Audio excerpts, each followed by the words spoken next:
Tras esta inauguración institucional, vamos a escuchar la primera de las tres ponencias programadas. Javier García Medina, presidente del Comité de Ética de los Servicios Sociales de Castilla y León, es también profesor de Filosofía del Derecho, Teoría del Derecho y Derechos Humanos aquí en la Universidad de Valladolid.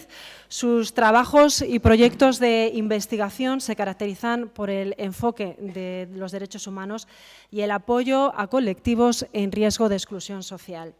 La ponencia tiene por título Marco para el avance en el modelo de atención personalizada en los servicios sociales, derechos de las personas y valores éticos. Adelante. Bien, muy buenos días.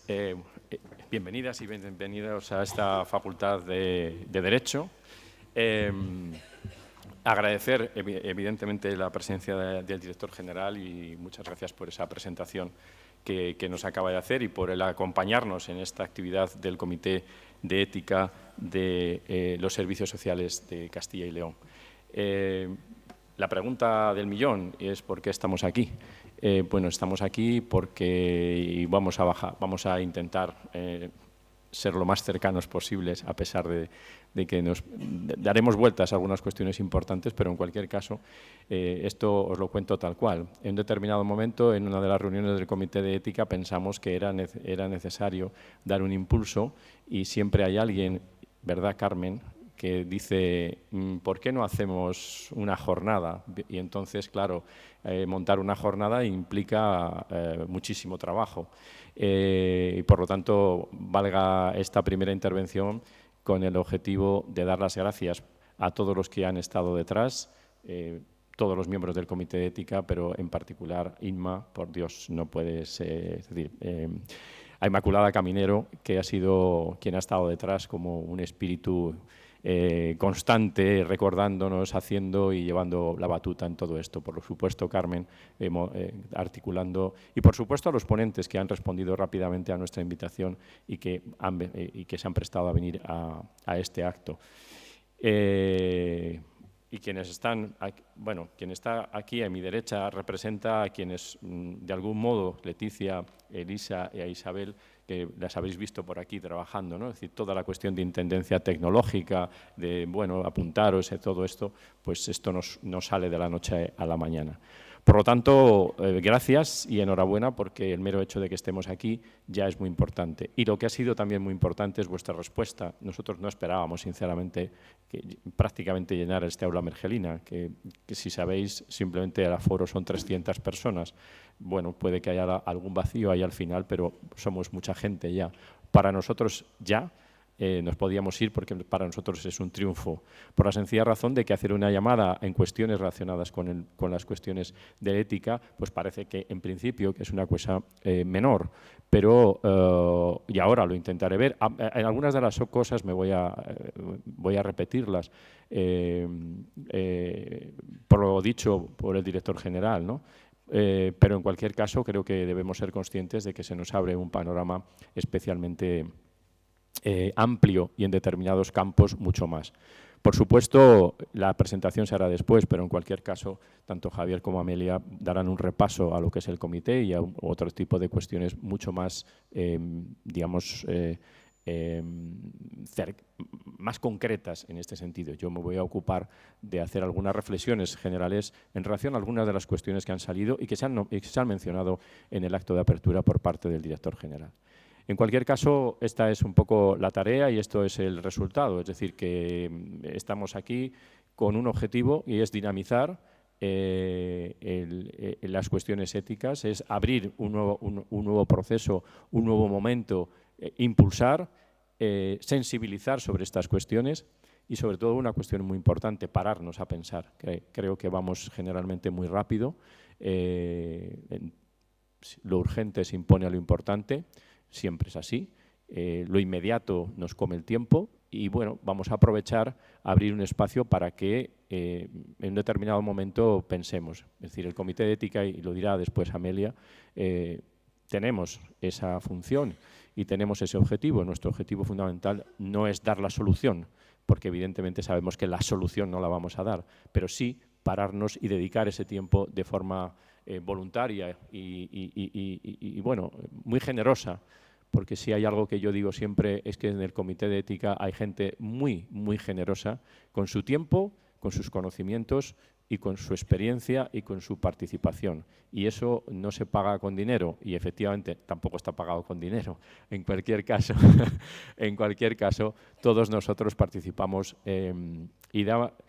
y cuando hay una renovación dentro del comité, esa renovación del comité he de decir que generalmente es muy dolorosa porque se nos va una experiencia personal y de amistad enorme y en cada momento pues se vive eso como se vive.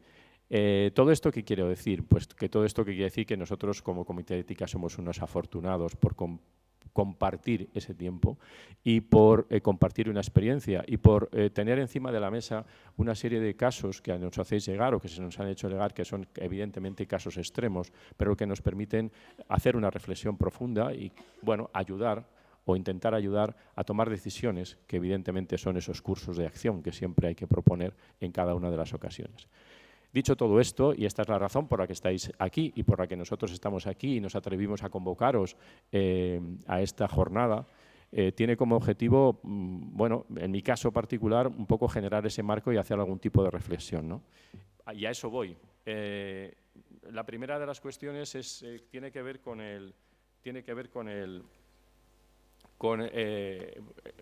lo que estaba diciendo, eso, es decir, ¿por qué esta jornada, ¿no? Primero porque entre las funciones del reglamento que tiene el comité una es esa, ¿no? El comité tiene la función de sensibilizar al personal que trabaja en el ámbito de los servicios sociales respecto de la dimensión ética de la práctica que desarrollan.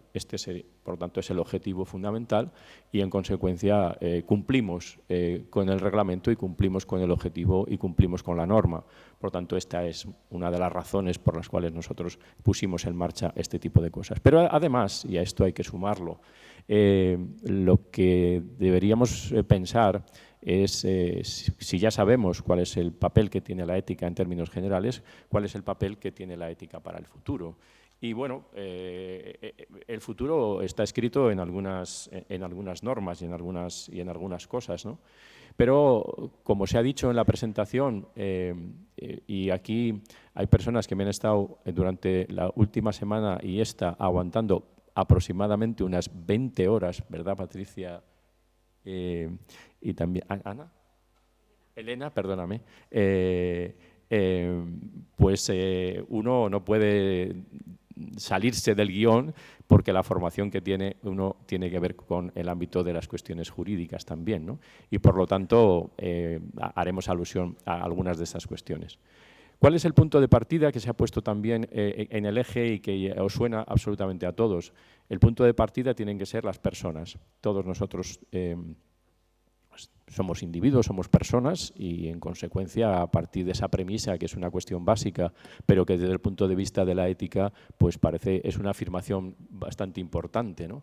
Sobre todo si partimos como se parte, y estando Nati aquí, pues me atrevo a ser muy prudente en determinadas cosas, por la sencilla razón de que ella sabe mucho más que yo sobre estas cosas.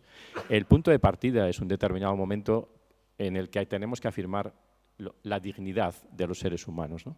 ¿Esta dignidad de dónde procede? Bueno, pues procede inicialmente de una afirmación, bueno, vamos a buscarla en la filosofía kantiana, ¿no? El ser humano vale por sí mismo, ¿no?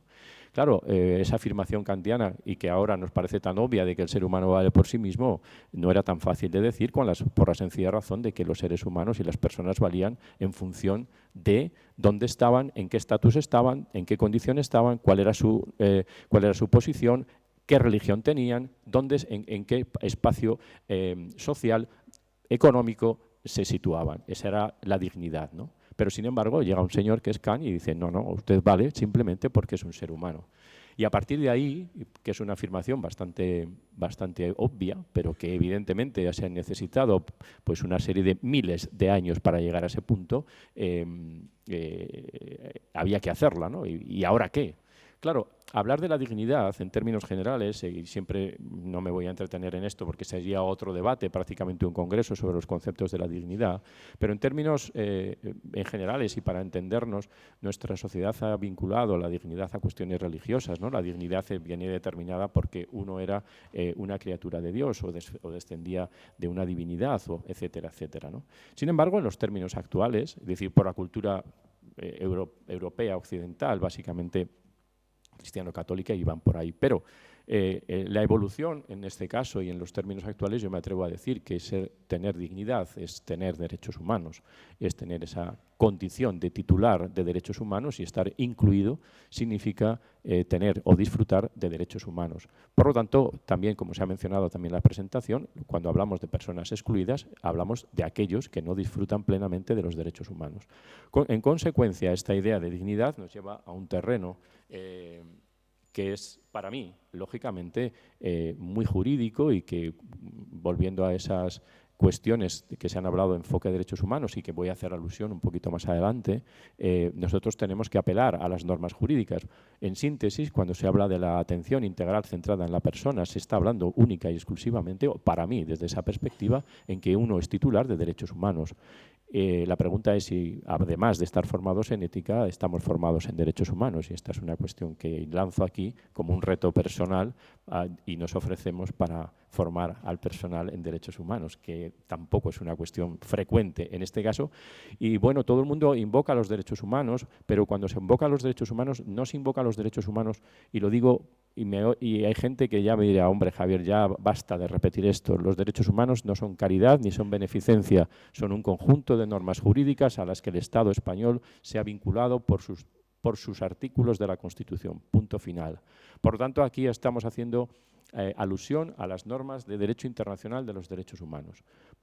Atención integral centrada en la persona es derechos humanos de las personas, ergo, y en consecuencia, hablamos de un conjunto de normas internacionales y tratados internacionales y estándares internacionales que básicamente tenemos que tener en cuenta en Naciones Unidas, Consejo de Europa y Unión Europea. Ese es nuestro marco de los derechos humanos. Pero claro, eso de que sean los derechos humanos es algo que evidentemente es muy importante y muy interesante a la hora de tomar los derechos humanos como un referente para valorar las políticas públicas que se hagan en el ámbito local, autonómico o estatal. Por lo tanto, yo quería hacer esta afirmación, pero como un punto de partida también, porque nos va a servir como afirmación de inicio y como afirmación de final, por lo que veréis un poquito más adelante. Esta dignidad, evidentemente, la tienen todas las personas. Los seres humanos tenemos todos la misma dignidad. Bueno, digo que creo que esto es bastante evidente. Ayer por la tarde, después de una magnífica conferencia de César Tolosa, magistrado del Tribunal Constitucional, terminábamos la tarde en una clase, un poquito en este pasillo al final, con 3 chicos con discapacidad intelectual que venían a contar a los estudiantes de Derecho cómo veían ellos la justicia y cuál había sido su experiencia con la justicia. Y estando también, por ejemplo, mi querida Ana Belén Sevillano aquí presente, pues ella, evidentemente su experiencia y nuestra experiencia. ¿Por qué? Pues porque nosotros estamos obligados a formar a nuestros profesionales del derecho en esa sensibilidad. Es decir, cómo tratamos nosotros a no voy a usar, es decir, todos los que estamos en el mundo del derecho, cómo tratamos a las personas con discapacidad intelectual. Es decir, pero esto significa que la tutela judicial efectiva, el acceso a la justicia, estos derechos básicos y fundamentales, derechos humanos, hay que realizarlos. La pregunta es, cualquiera de los que están en estas fotografías, ¿de verdad tienen un acceso a la justicia fácil? Tienen las barreras eliminadas de todo tipo, y las barreras físicas son importantes, pero las barreras intelectuales son tremendas, ¿no? En este caso, ¿no? A medida que avanza el tiempo habrá determinadas figuras que probablemente nos ayuden a resolver algunos de estos problemas en el ámbito de la justicia, pero en cualquier caso siempre realizando derechos humanos. Los principios de la ética y con los que nosotros nos movemos, y son afirmaciones que es muy importante repetir por la sencilla razón de que, bueno, yo creo que en cualquier caso hay que tomarlas. el ser humano tiene dignidad y no precio, ¿no? Es decir, esta es, creo que es una afirmación, bueno, no hay que explicarlo mucho, pero en determinadas ocasiones las personas son valoradas por el precio y por lo que aportan en términos económicos más que por su dignidad, y esto es una cuestión importante. ¿Por qué? Pues que a partir de determinados criterios y determinadas premisas son mecanismos de exclusión, y cuando una persona, entre comillas, no vale, no es un recurso económico, no es un recurso de ningún tipo, o no se valora lo que nos aporta la sociedad. Pregunta que las personas con mayores o las personas con discapacidad o las personas dependientes no aportan nada. Entonces, esta sería una gran pregunta. Es decir, ¿qué tipo de sociedad tenemos en las cuales determinadas personas no tienen ningún valor en este sentido y su dignidad está minusvalorada en este caso? Por lo tanto, respetar la dignidad en los términos, y espero que se me acepte, como el reconocimiento de derechos, ¿no? Bueno, voy a tirar aquí de un autor que se llama Honneth, que hablaba de la sociedad del menosprecio y la sociedad del reconocimiento, ¿no? Yo necesariamente en el marco de mis acciones y mis actividades necesito reconocer al otro, reconocerle en su dignidad. Si no reconocemos al otro en su dignidad, nos hemos convertido en lo que Honneth denominaba la sociedad del menosprecio. Y lo que otro, bueno, en este caso, como yo soy de filosofía del derecho, pues un autor también, y digo valenciano, que conocerán aquí nuestra invitada después, que es Javier de Lucas, habla en un libro, Decir no, señala que son los presentes ausentes, ¿no? Es decir, estos presentes ausentes, porque hay mucho presente ausente, ¿no? Es decir, personas con discapacidad, personas mayores, personas migrantes, es decir, personas que están presentes ausentes, están con nosotros, pero no forman parte de nuestras decisiones, ni siquiera de nuestro propio universo. En consecuencia, todas estas cuestiones que tienen que ver con la dignidad, tiene que ver con esa idea de que todo ser humano debe ser tratado con igual consideración y respeto. Como después Amelia hablará sobre estas cuestiones, no me voy a parar mucho porque evidentemente los 4 principios o los principios éticos universales son los que aparecen y sobre todo también Javier en este caso pues nos va a ilustrar sobre esas cuestiones. Nosotros en el Comité de Ética esto necesariamente tenemos que trillarlo y evidentemente y si tenéis que saber que cuando se nos plantea un caso no tenemos a veces demasiado claro dónde estamos y dónde, porque eso en último término es hablar de cuestiones éticas. No se trata única y exclusivamente y tenerlo todo diáfano, meridiano y claro, sobre todo cuando nos enfrentamos a principios de autonomía. ¿Qué es esto de la autonomía personal?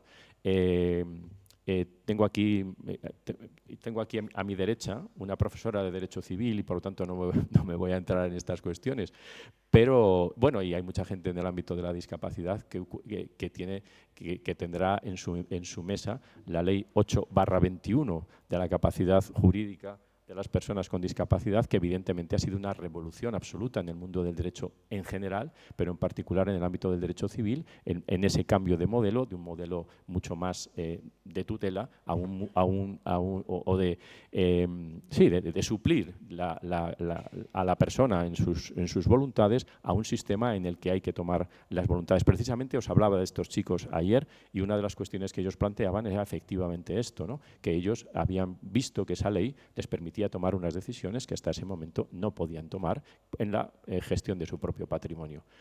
¿Cómo resolvemos estas cuestiones nosotros en el ámbito jurídico? Bueno, pues esta es una de las cosas que uno también ha aprendido en el ámbito del Comité de Ética. Las soluciones jurídicas no son la panacea de nada, por la sencilla razón de que la perspectiva de trabajadores sociales, psicólogos, personal de enfermería, médicos, etcétera, etcétera, todo el mundo que compone estos órganos es vital y fundamental para aportar perspectivas y sobre todo toma de decisiones en este sentido.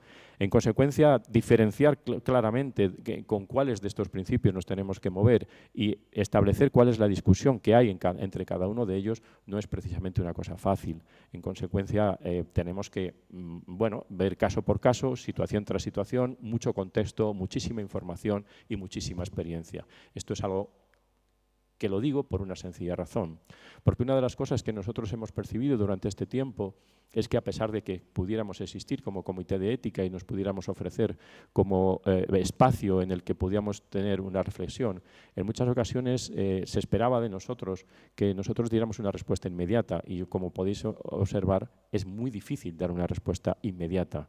En consecuencia, también lo que hemos detectado es que en estas circunstancias muchos de vosotros a la hora de tomar algún tipo de decisión o teníais herramientas o simplemente consultabais a los que estaban a vuestro alrededor, al más cercano, y por lo tanto esto es cómo se actúa en términos generales.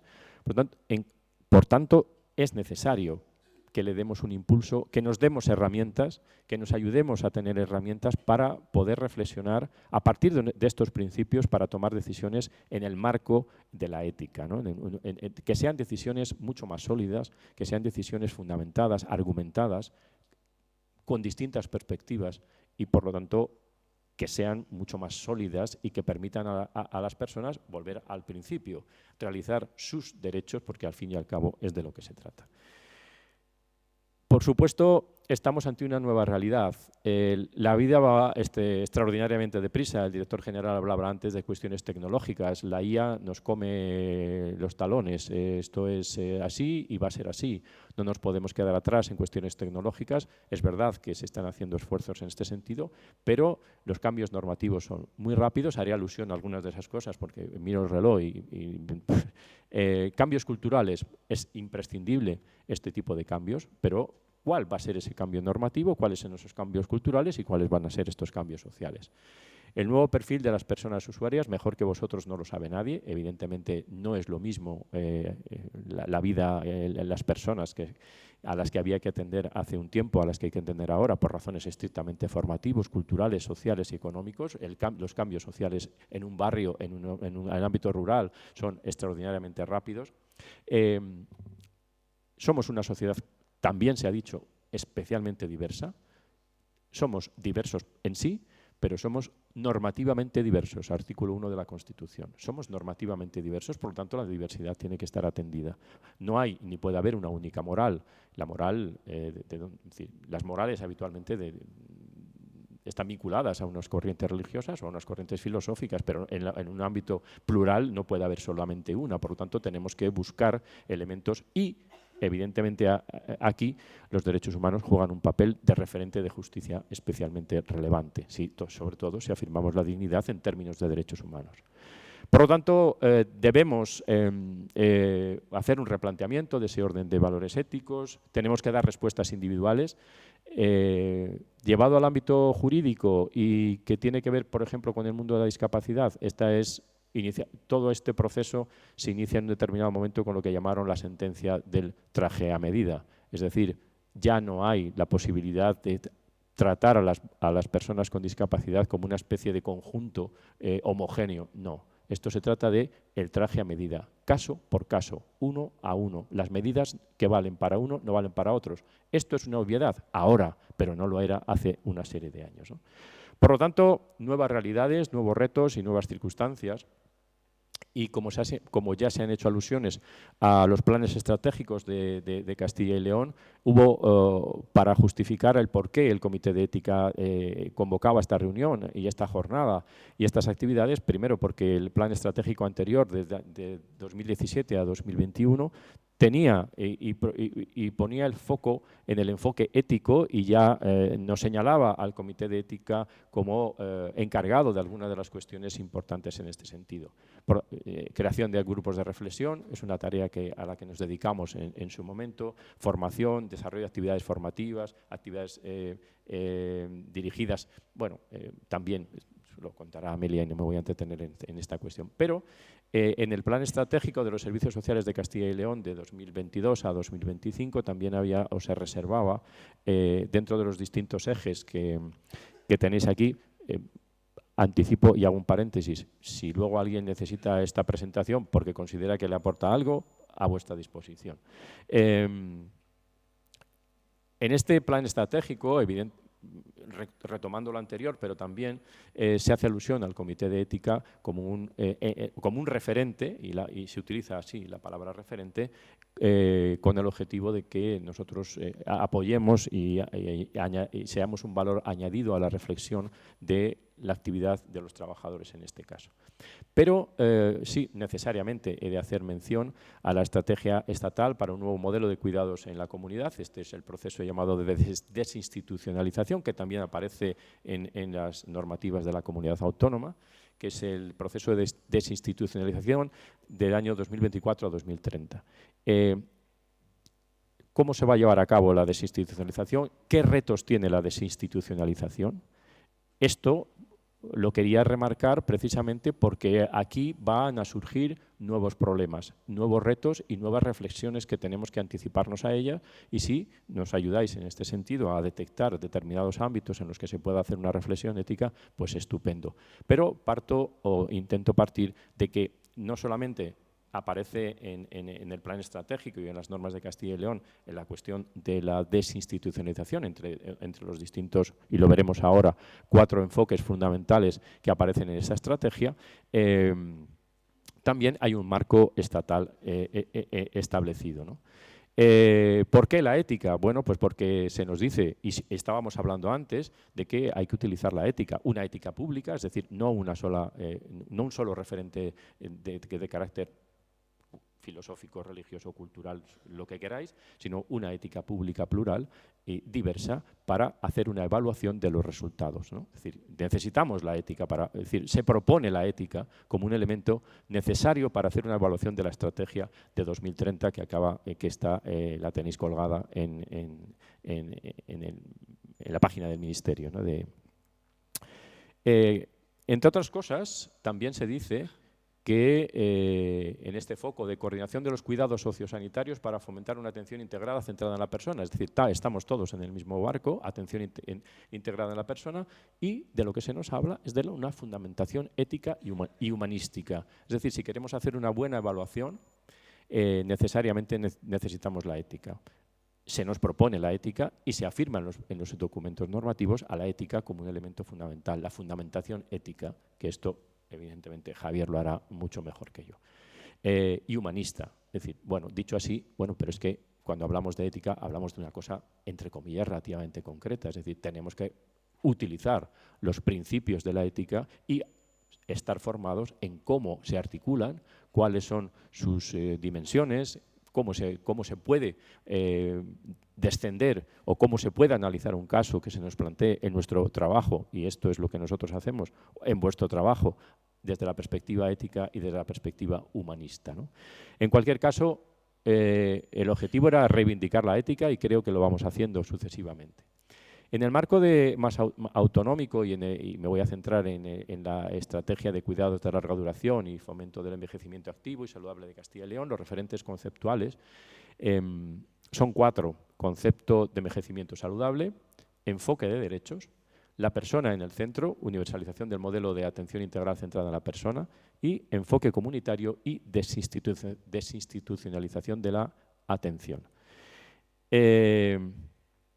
Bueno, muy rápido en esa estrategia se habla del concepto de envejecimiento saludable. ¿Qué es eso del concepto, ¿no? Pues proceso de fomentar y mantener la capacidad funcional que permite el bienestar en la vejez. Capacidad funcional que consiste en tener los atributos que permiten a todas las personas ser y hacer lo que para ellas es importante. Todos los que estamos aquí, evidentemente, tenemos como objetivo fundamental llegar a ser personas mayores lo más sanas física y mentalmente, pero sobre todo, y una cuestión básica, y aplicamos un principio de la ética, ser lo más autónomas posibles, ¿no? Es decir, esto es algo fundamental en este caso, ¿no? Entonces, este es uno de los elementos ahí. Enfoque de derechos, ¿no? Necesitamos un instrumento, valores compartidos. Pregunta, si no existieran los derechos humanos como referente de justicia universal, ¿qué habría? La respuesta es nada. En consecuencia, necesitamos los derechos humanos como un elemento de referente de justicia universal. Por lo tanto, como os decía antes, esto está en la línea de esta idea inicial que yo planteaba de que la dignidad es esa, disfrutar derechos humanos. Los derechos de las personas mayores no tendrían que ser otros que los derechos humanos. Lo que pasa que entendemos que las personas mayores, personas con discapacidad o de cualquier otro colectivo en situación de vulnerabilidad, evidentemente necesita un refuerzo. Ahí tenemos la Convención de Derechos del Niño, ahí tenemos las convenciones para la eliminación de la discriminación de la mujer, ahí tenemos la Convención sobre los derechos de las personas con discapacidad. En cuanto a la persona, como en el marco de la atención integral centrada en la persona, la atención es personalizada, no es un grupo, es una persona.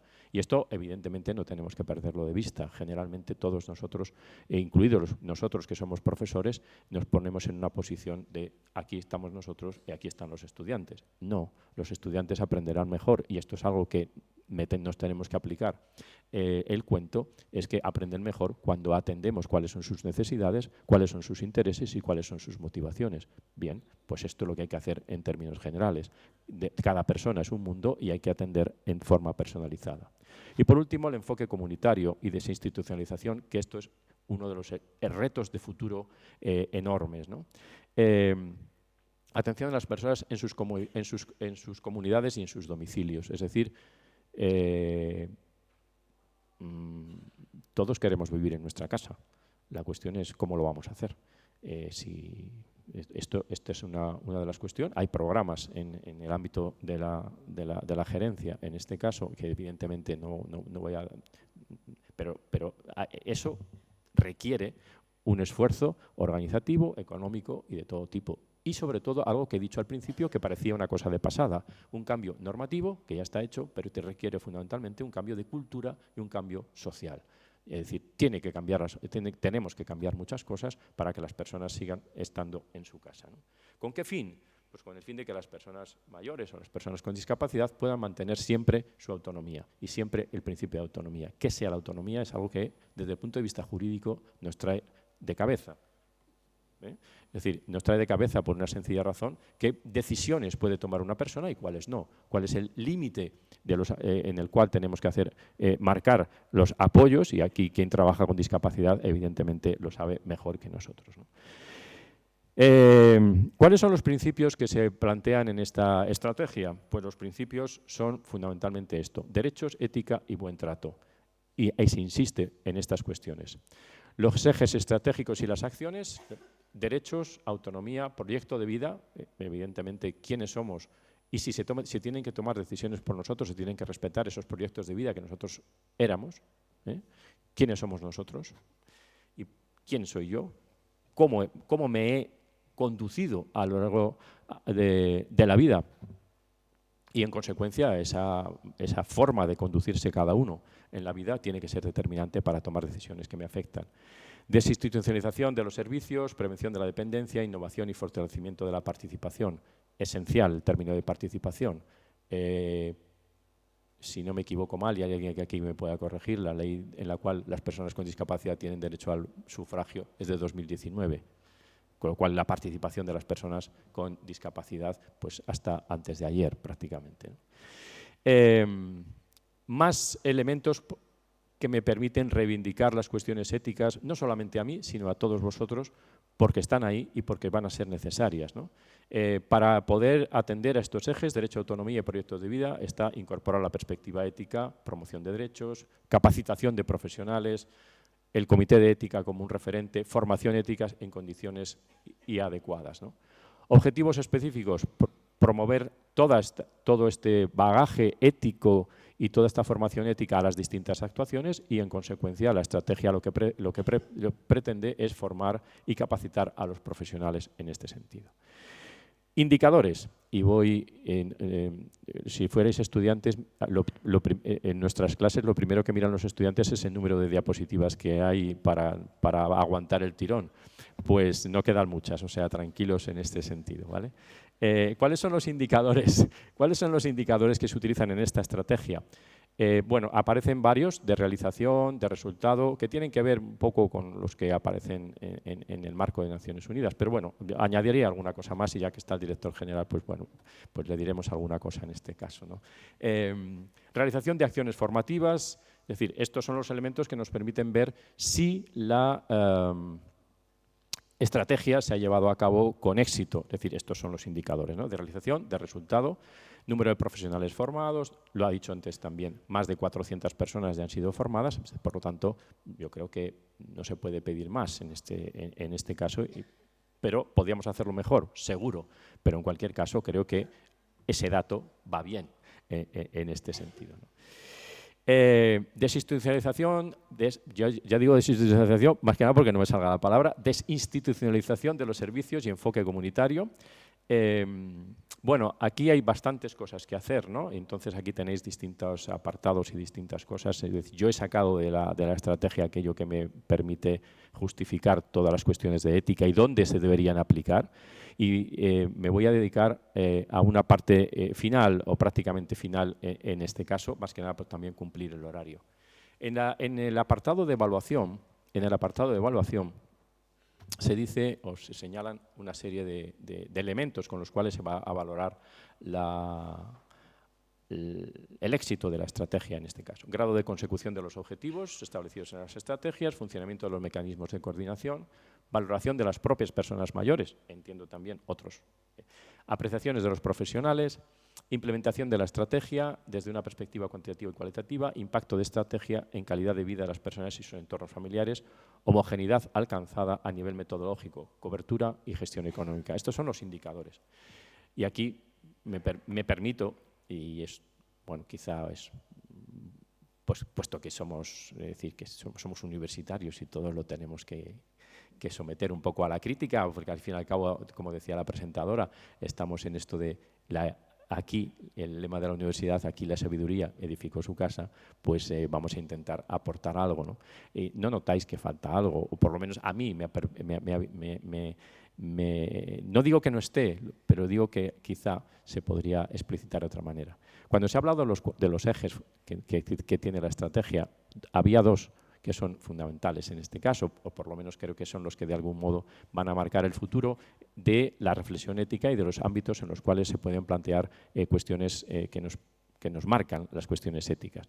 Uno, el tema de enfoque de derechos, y otra, el de la desinstitucionalización. Primero, si tenemos claro en qué consiste todo eso, cómo se va a hacer, y en esa nuevos tipos de mecanismos de abordaje de estas cuestiones, va a surgir un nuevo mundo cultural, normativo y social que hay que atender y que nos va a permitir. Pero en cualquier caso, si se hablaba de enfoque de derechos, y aquí me arrogo esta capacidad o formación en derechos humanos, a mí hay algo aquí que me faltaría, y que es una simple sugerencia. Me faltaría, si ha dicho que se iba a hablar de un enfoque de derechos humanos, me faltan indicadores de derechos humanos, que los hay, a efectos de determinar cuándo las personas han alcanzado los derechos, por la sencilla razón de que en las tres categorías o en los tres ámbitos de los derechos, derechos individuales, derechos políticos y derechos económicos, sociales y culturales, hay indicadores para todo. La autonomía y los derechos no son una especie de caja separada. Al contrario, no se puede avanzar en el derecho individual si no se avanza en los derechos económicos, sociales y culturales. Mal se puede disfrutar de un derecho a la educación si no se tiene una vivienda digna. Mal se puede disfrutar de un derecho político, que es la participación de las personas mayores o personas con discapacidad, si no se les atiende en otras cuestiones. Por lo tanto, como aportación en este caso, me parece que los indicadores de derechos humanos, sobre todo porque se ha dicho que el enfoque de derechos humanos es un elemento básico en esta estrategia y está constantemente rondando todas estas cuestiones, pues evidentemente es muy importante tener esa cuestión en ese punto.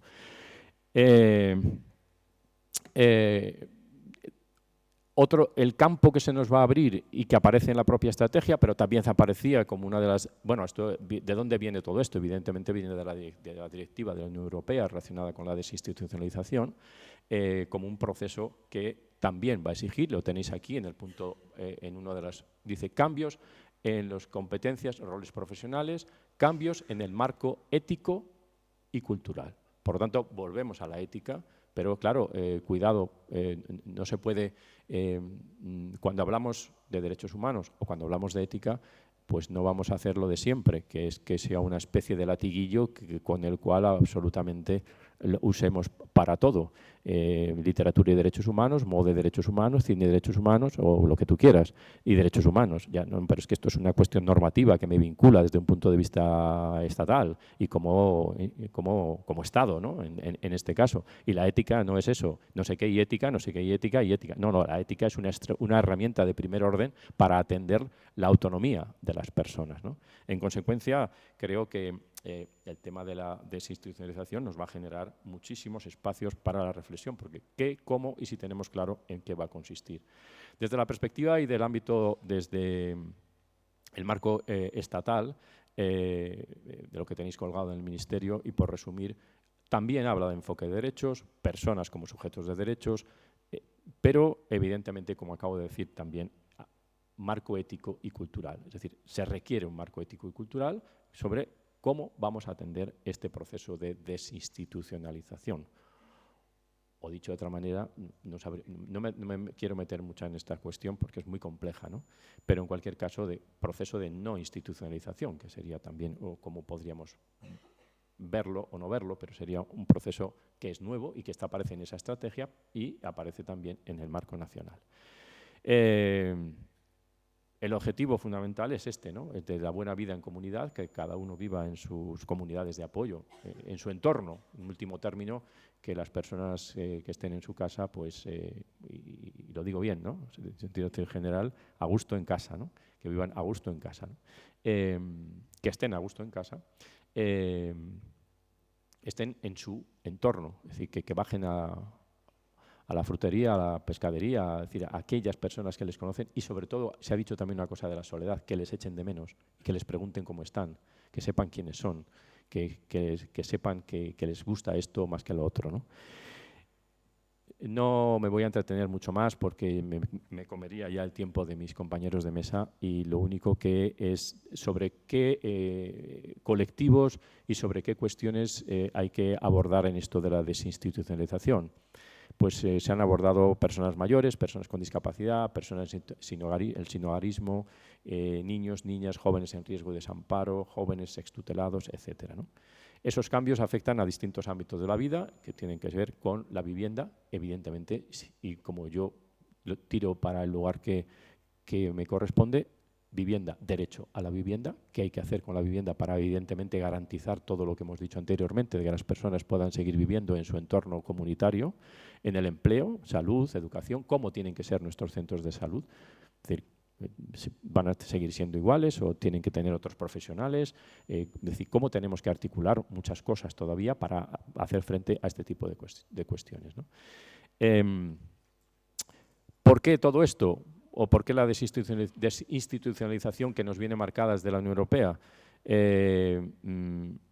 Pues porque la gente quiere vivir en su casa y lo sintetizo ahí y no me entretengo en mucho más. ¿Qué impacto tiene una vida institucionalizada? Pues mejor que vosotros no lo sabe nadie, así que tampoco me voy a entretener en esta cuestión. Estar institucionalizado, evidentemente, es perder precisamente aquello que ahora parece que queremos reconquistar, que es seguir en nuestra casa, con nuestros valores, con nuestra autonomía, con nuestros referentes, con en último término, con nuestro proyecto vital y con nuestra historia. Esto es lo que queremos y esto es lo que se pierde en muchas ocasiones en un espacio institucionalizado, ¿no?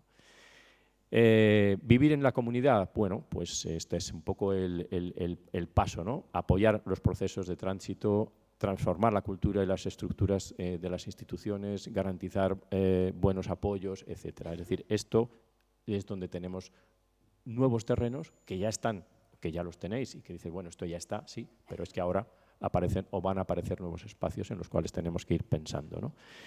La vida en comunidad debe ser la norma y no debería ser la excepción. Esta entiendo yo que también es el espíritu de la estrategia y que por lo tanto estamos en esta línea, ¿no? Disminuir el número de personas institucionalizadas y, bueno, disminuir el número de personas en riesgo de serlo, ¿no? ¿Esto cómo se hace? Bueno, pues en eso se está. Y yo creo que en ese sentido pues, debemos estar todos en el mismo barco, en esta idea de la no institucionalización o en los procesos de desinstitucionalización. Quería centrarme en esto de la desinstitucionalización por la sencilla razón de que creo que este es un proceso nuevo, que es un proceso que todavía está por hacerse, pero que en cualquier caso, si se hace, nos va a plantear muchos problemas éticos a futuro. Así que, por mi parte, nada más y muchas gracias.